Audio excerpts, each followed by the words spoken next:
15-year professional athlete. I am currently still playing pro basketball, but I am also recently a certified life coach, and I also have a elite mentorship program for young athletes. My entire concept on dealing with pressure is preparation. I believe in my preparation more than I believe in the results. A lot of people was like, oh, relying on motivation. No, motivation come and go. But if you build that muscle memory, the consistency, even though someday you're not in the mood, the body memory is amazing. You just pick up and go on the run. A comparison of discipline versus motivation. When you have discipline, it means you can get up and do what you need to do when you don't feel like it. That is the biggest difference between the elite level athletes, I'll speak in the realm that I know the most, and the people that are just good players. Sometimes being selfish means you are only going to do what's best for yourself to get where you need to go. Welcome to the Wisdom Inside Out podcast. Today I'm so thrilled to have a special guest of mine. His name is Jazz Ferguson. He is an extraordinary life coach. He's also a motivational public speaker. And what is remarkable about him, he's also have 15 years experience as a professional basketball player. We both graduated at the same time from the same school, J. Shetty Certification School. And, since then we have been connected through LinkedIn, and I really enjoy his Monday motivation short videos.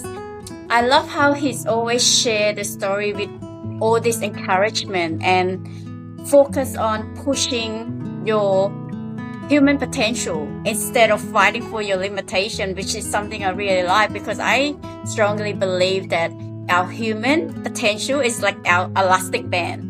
We can keep stretching. If we don't keep stretching or we don't keep using, it's going to shrink. So I just love his motivation speaking and, all these short videos. And I'm so grateful for him to spare his time and energy to talk with us today. So welcome to my podcast, Jess. How are you today? Thank you for having me, Lena, and thank you for this great introduction. I'm really excited to be here and just be able to share this space with you. So thank you again, and I'm excited to get started. Thank you. Before I dive into the questions, I would like to maybe if you can share a little bit story or a little bit bio about yourself, and then I would love to hear more of your wisdom and insight for our audience to learn how the way you tackle life every day. So if it's okay with you, if you're comfortable, please share a little bit about yourself. Yes, I'm, as Lena said, I'm Jazz Ferguson. I am a 15-year professional athlete. I am currently still playing pro basketball, but I am also recently a certified life coach, and I also have a elite mentorship program for young athletes. A little bit about my background. I came from Louisville, Kentucky, inner city kid, impoverished neighborhoods. I was exposed to so much very young, positive and negative, and just really understood at a young age that I needed to develop tunnel vision to be able to get out of the environment that I grew up in. And I utilized that on a mindset front to kind of guide my life. And I've been able to go to college and travel the entire world, play in these different countries, these beautiful places, and adapt to their cultures. And currently, I'm now living in Dubai. I just relocated from France to Dubai. And I'm really, really excited to be able to share this space now and just be able to share some of my journey here with you, Lena. That's beautiful. Thank you so much. as I share with you, Jess, like it took me a long time to find my why. Like I kind of living a life following what's external or what's my parents tell me to do, what is the culture, look, it's the right things to do. So I didn't really know what is my purpose, what is my meaning until like, cancer hit. So like for you, I wonder like at what age exactly and like what is inspire you to pursue like become an athletic professional basketball player? I'm pretty sure it start at a very early age. And also like what lead you to inspire you to become a certified life coach as well? So in the environment that I grew up in, you usually go one way or the other. It's very easy to fall victim to the crime and the distractions. And there are kids like myself who decided to go the other way. What inspired me to be a professional, I would say, would be falling in love with the game before I was actually good at it. And that is what actually helped me on the developmental side. A lot of my friends were really, really good at a young age at the sport of basketball in particular. And I always used them as a measuring stick for myself in my early teenage years. So at age 12, 13 years old, I was nowhere close to my friends. So what I did to kind of combat that was I started to wake up early and do my push-ups, do my sit-ups. At lunchtime at school, while everyone's eating lunch, I would be in the gym working on my jump shot, working on my ball handling, and just trying to improve myself until I actually got to the point where I started seeing improvement, and that distance between my friends and I started to close, that gap started to close. Once I started to see and feel that, it almost became like an obsession for me. And that's when I started to reflect a few years ago about how I did that. And that was what I developed at a young age. People call it tunnel vision now, where I was so determined on getting better and improving and strengthening my weaknesses that I never stopped once I started seeing that improvement. So being able to use that to kind of catapult my life into where I am now, I'm not surprised about the journey. I'm very grateful about the journey, but I do realize that having the ability to utilize your mindset in that way is kind of a rarity. It's not something that's very, very common. So now in the life coaching space, once I heard my friend on an admissions call actually for the Jay Shetty certification school, I was in the car with him and while he was doing his admissions call, and I took a very, very big interest in the way that the interview was formulated and understanding kind of the leadership roles that I had taken in the past few years of my career.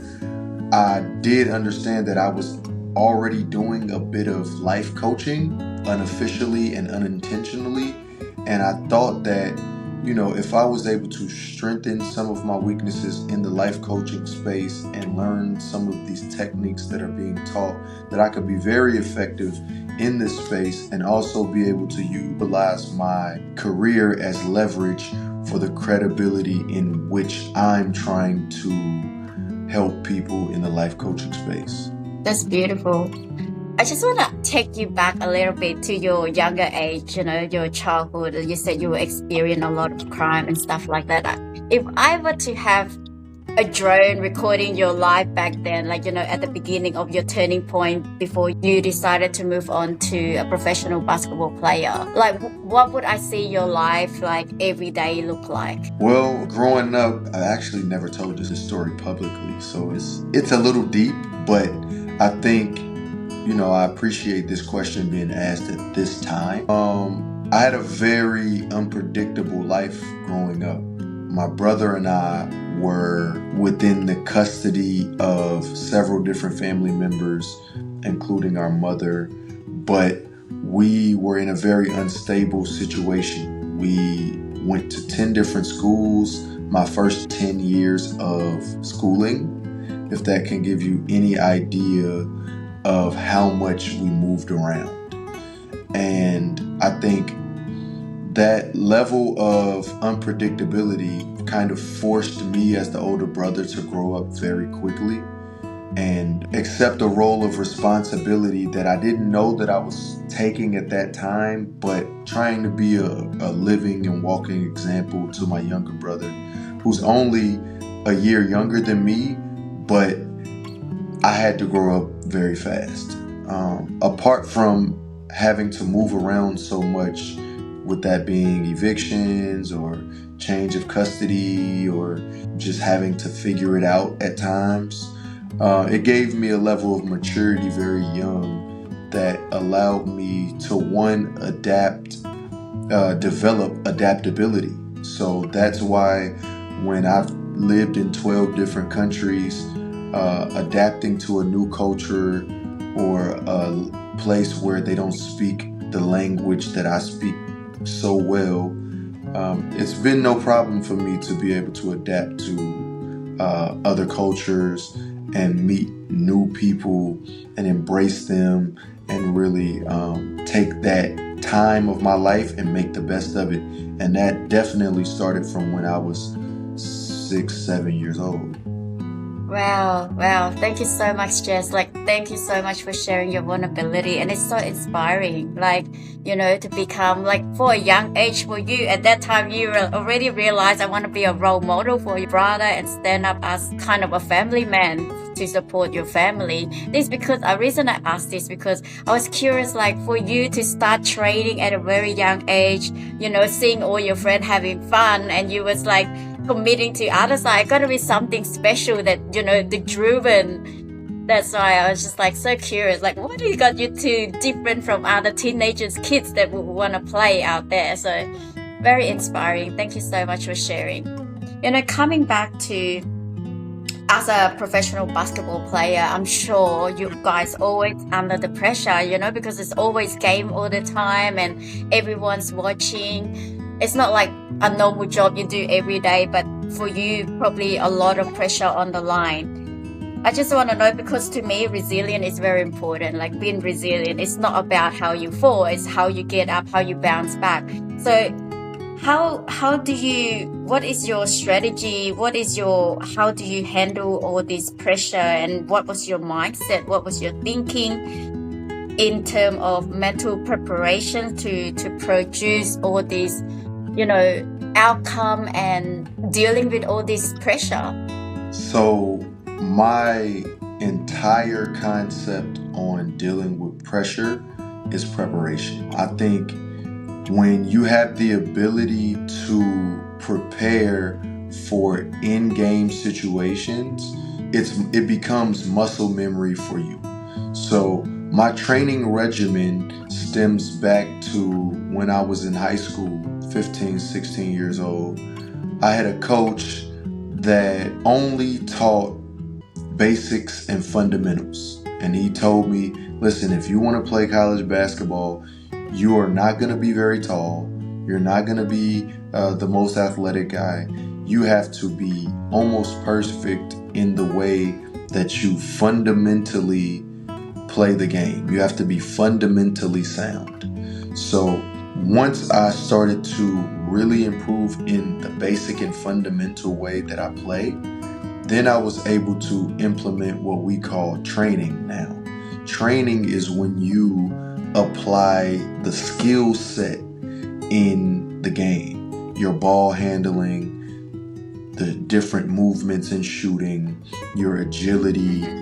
And when you learn how to do that, then the way that you take that to the next level is you do it on a very, very, very consistent basis. So consistent that sometimes that consistency makes other people uncomfortable. And I was able to get to a level of consistency at age 15 and 16 that made other people uncomfortable, which allowed me to further kind of deepen the tunnel vision that I had, because I was, as I said before, I was so obsessed with the improvement part that I didn't care about having fun. This was the fun to me. I didn't care about doing things that everyone else did. I was obsessed with being a college basketball player, getting to the next level, improving. And that's what started to prepare me for the pressure aspect of on-court performance.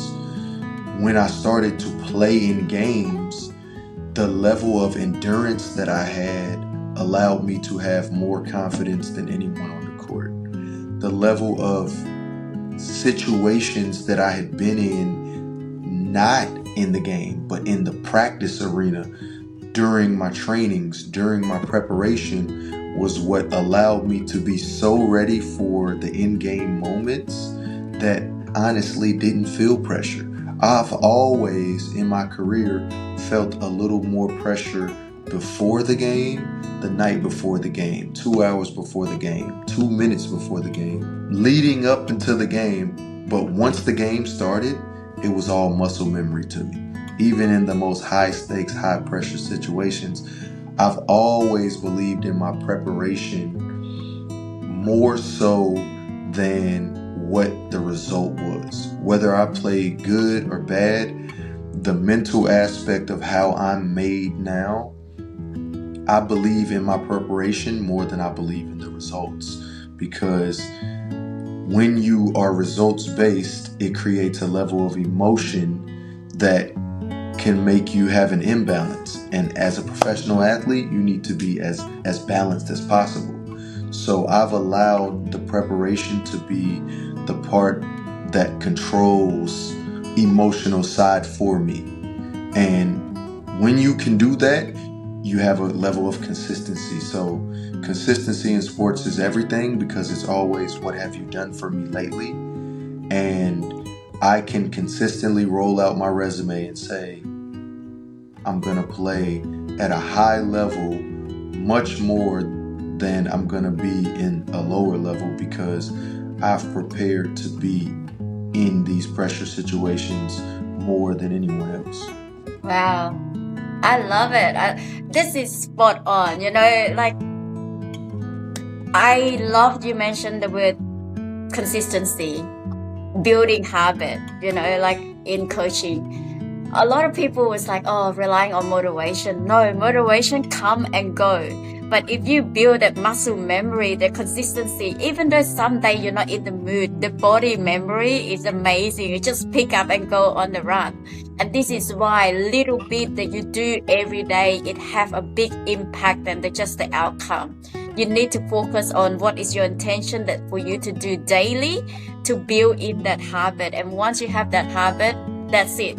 You don't have to worry about the pressure, like you said. The pressure is because you haven't have a strong foundation of habit yet, or healthy habit yet.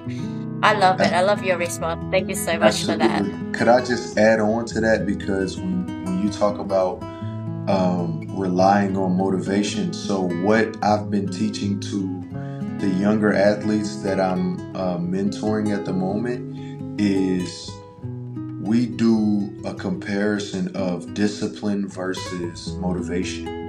Because when you have discipline, it means you can get up and do what you need to do when you don't feel like it. And the biggest difference between the elite level athletes, I'll speak in the realm that I know the most, and the people that are just good players. Because I'll give you a really, really short story. About a few years ago in my 20s, I went out with my younger brother, and he asked me, he's like, hey, let's go to a bar, let's have a good time. I'm like, all right, cool, I'll go out, I'll have a good time with you, but I'm going to work out in the morning. He's like, okay, cool. We're at the bar, we have a few beverages, there's we fun, we have a good time. We get home at 4 a.m. Well, my training starts at 5:30. He's like, there's no way you're going to get up and go work out in the morning. I told him, this is not something that I'm negotiating. This is my routine. This is what I do. My alarm went off at 5:15. I was at the gym at 5:30.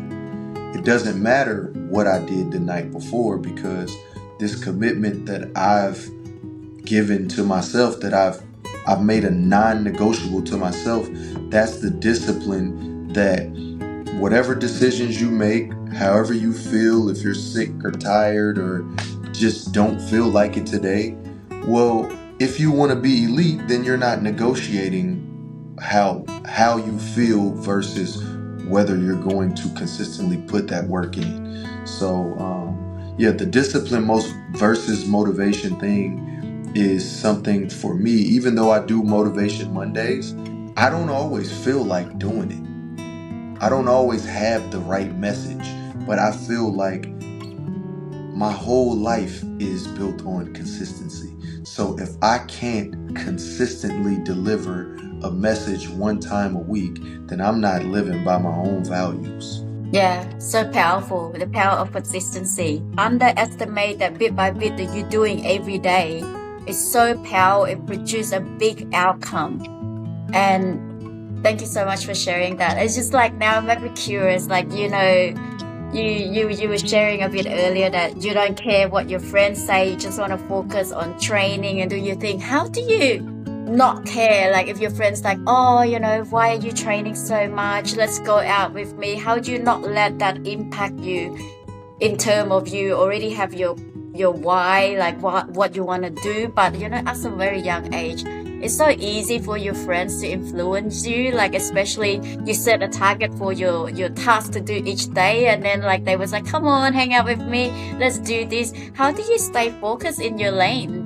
Well, I really think it was just understanding, choices. The environment that we grew up in, choices are very clear. If you make one wrong move, if you make one bad choice, it's going to affect the rest of your life.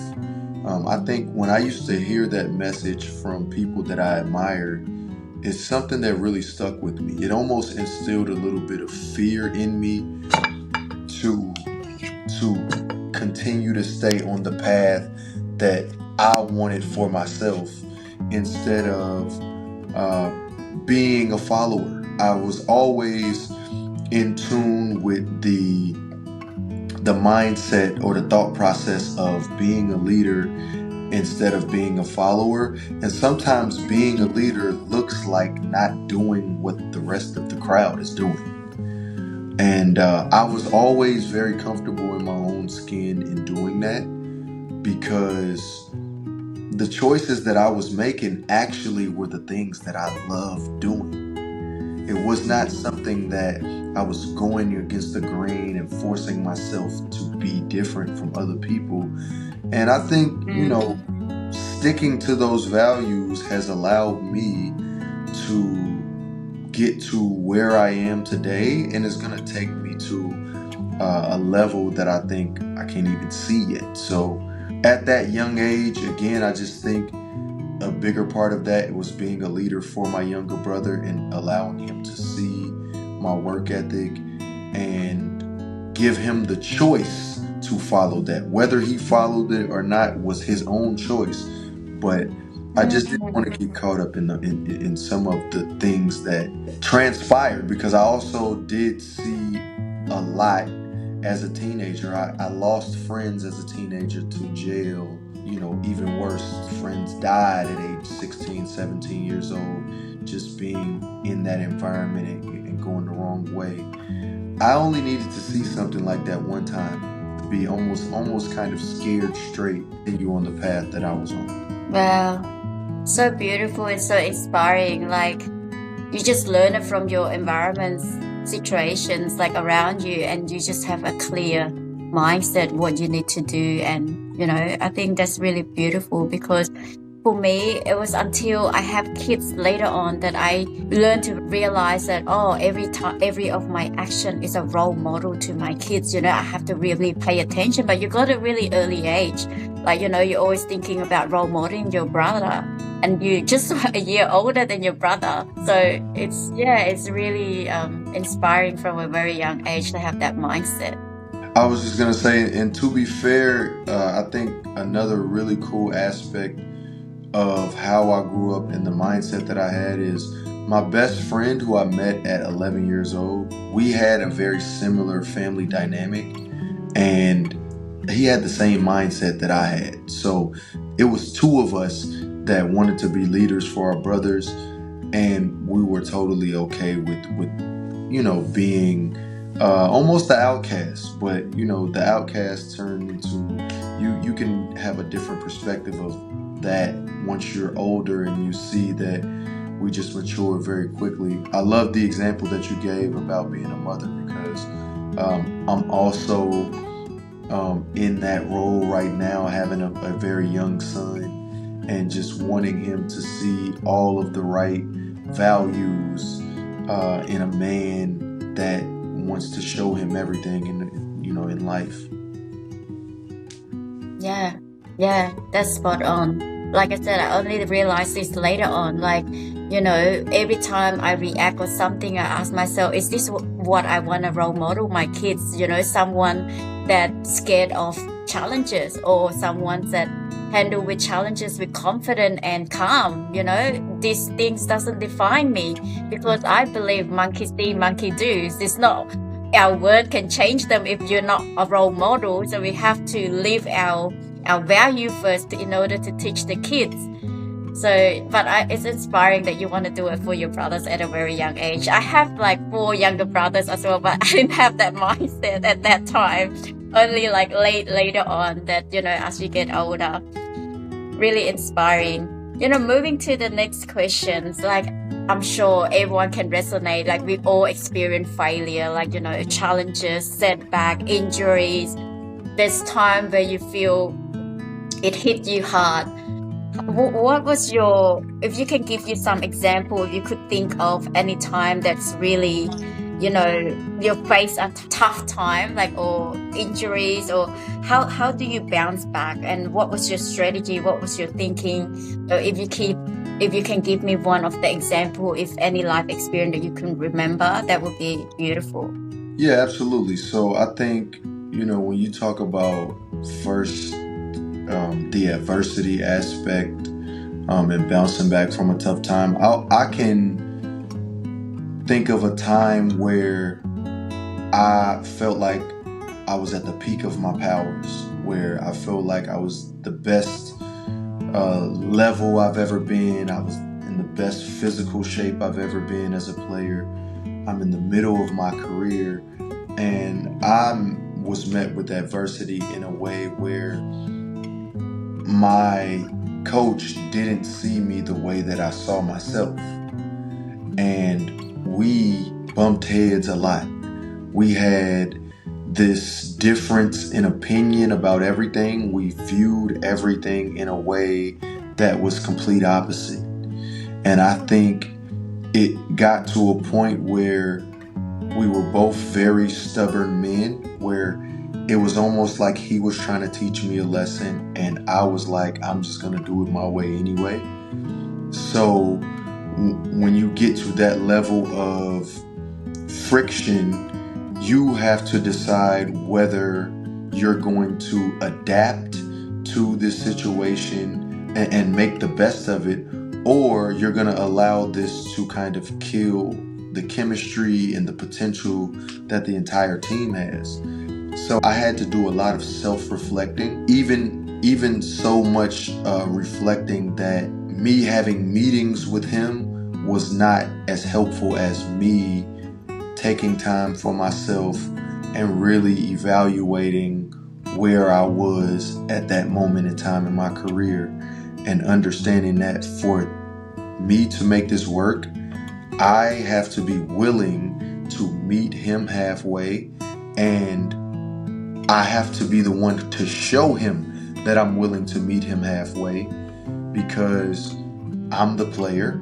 It's the coach's role to control the team. And even though I was surely the best player on the team and one of the best players in the country at that time, I had to take away my ego. And I had to be a little bit comfortable being uncomfortable. I had to learn how to be comfortable being uncomfortable, because a challenge like that can be detrimental to your career. It can be detrimental to your reputation. And I was not willing to sacrifice my entire reputation and career for an ego battle. Once we were able to come to an agreement of respect, first, we were able to operate together. I was able to display the best version of myself. He was able to run the team how he wanted. And I think without having that level of self-awareness and self-reflection first, I would have never been able to get to that point, because I was everything that a player can imagine to have in their career at a time. That's where I was. I had the reputation. I was being paid well. I was considered a star player. I had sponsorships. Everything that a player can imagine. And for me to come to a level of understanding early in the season before it got really bad, I think is one of those challenges in my career where I'm kind of proud of myself for overcoming that adversity, because it's something that's not easy for any player, especially a player who has this level of status and reputation. Yeah, it's so inspiring. I love it how you mentioned the word ego. A lot of people jeopardize their career. There's a lot of paths just because of their ego. They believe in themselves. I mean, it's good, but then they blindly believe, because it's up to the stage where you take it personally and you just want to win rather than seeing the big picture. But I'm really inspiring how you realize that it's an ego, and you get to raise your self-awareness, reflect back, because a lot of people, they go ahead with that reactive instead of pause and reflect back and raise their awareness to see what they learn from it. Is there any moment, is there any situation that triggered you to pause and reflect back? Maybe this is it's not right, or do you have a habit of reflections daily, or something that it kind of shift your mindset from going to that ego triggering to seeing the big picture and everyone win together instead of just about me? Absolutely. Right now, so I can speak about that. Like right now in my life, I think the way that I try to control or contain my ego now is I try to empathize with everyone's point of view. I try to understand with some of the interactions that I have with people that my perspective is not always going to be right, and I try to empathize with the perspective that other people have. So that first means that you have to have something that we emphasized in our coaching course, effective listening. With having the ability to effectively listen, you can sometimes allow people to in-depthly get out what they're trying to say, and what they're saying initially may not be exactly what they mean. But if you continue to allow them to talk or reflect or ask them the right questions that can guide them to unveiling that perspective that they actually have, I think it has allowed me to be more open with my reactions, my perspectives on what I think, because I'm a man with a strong opinion who traditionally, athletes, we have egos, and I'm daily try to put my ego aside and have empathy with people's perspective and people's habits and people's approach to life, because who's to say that my approach is correct? But I think my approach can be effective to people if they understand that you empathize with them and you truly are trying to understand what they say. And how I empathize, or how I implement that into my coaching, is once they fully uncover their perspective or what they're trying to say, I always try to give alternative perspective.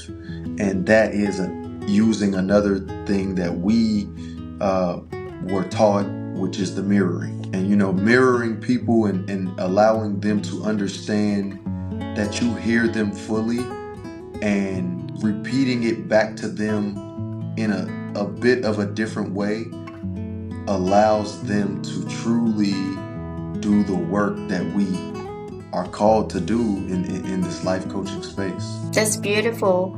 I love it how you mentioned active listening, and that's lead to, in our coaching, being present. Like, we can't fix anything until we allow them. We have to listen and understand them first, like for me as a first-time mother compared to now, I take that as an example. Before I judge my kids that they're still young and I'm older, I just make decision for them, I do this for them.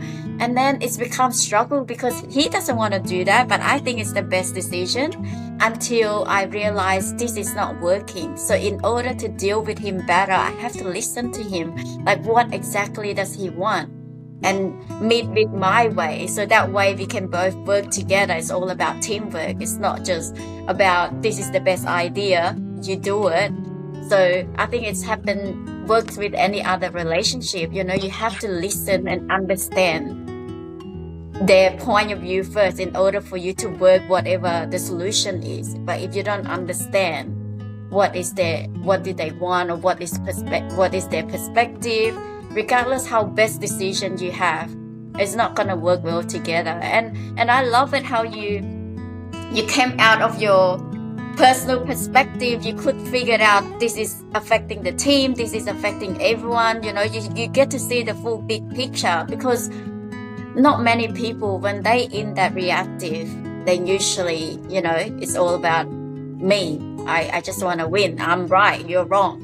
Instead of you and me, let's facing this problem together, like teamwork and facing the problem together, instead of you and me facing each other. You and me, let's face this problem together. And I see that's very powerful, because it's not just working in relationship, working with the kids or working with your clients or any other relationship. It's very powerful. Thank you so much for sharing. And I just want to ask you the next questions, coming to self-care. I'm sure we all need, this is very important. This is how our foundations, I truly believe you cannot pour from an empty cup. You cannot help others if we haven't lived that experience, or if we haven't filled our cup with all this love first. So how do you prioritize your physical and mental well-being, and how do you take care of it, especially with you, as a professional basketball player, you travel a lot, games and all these competitions, it's full on. How do you do it day to day? So I think this is a very important question, because in life there are people that are in industries or services where you have to prioritize other people, sometimes more so than your own well-being. But for myself, being a professional athlete, but even before I was a professional athlete, I understood from listening to peers that I had that were already professional athletes when I had the ambition to be there. They would always emphasize being selfish. Sometimes being selfish means you are only going to do what's best for yourself to get where you need to go. I had a friend tell me one time after I asked him, I'm like, listen, I want to get to where you are. I had 1 year of college left. He looked at me square in my eyes and he said, if you want to get there, you'll get there. You know, there is no in between on that question. If you want to get there, you put the work in. You don't care about doing what other people are doing. You don't have a FOMO. You don't have fear of missing out. You go and you prioritize yourself first, no matter how that may look to friends, family, girlfriend, wife, whoever is in your life at that time. You need to prioritize yourself first, and then you can help other people. And I wholeheartedly took that as the most serious conversation I had ever had to that point.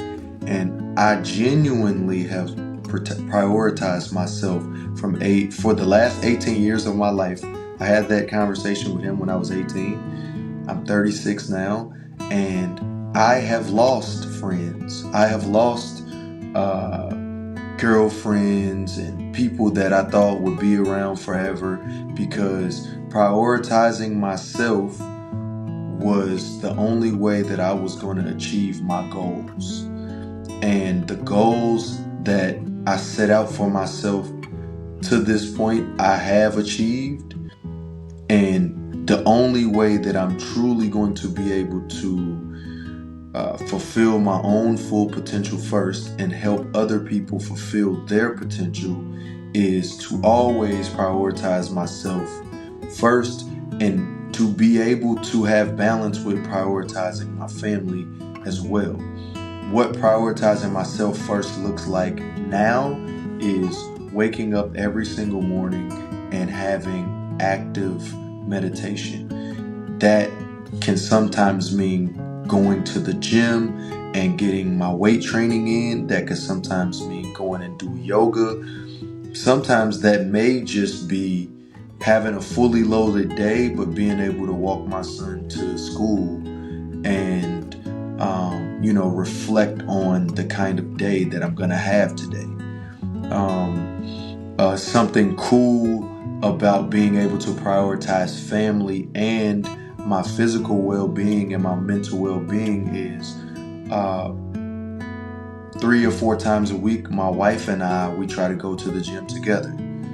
It's something that we both prioritize to be able to have that sense of connection to self, connection to each other, and it's genuinely like you're accomplishing something before you start your day. I do implement in my coaching just starting the day with small wins, feeling like you've achieved something before the rest of the world has even woken up, can give you that sense of drive or that extra boost that some people need to be effective.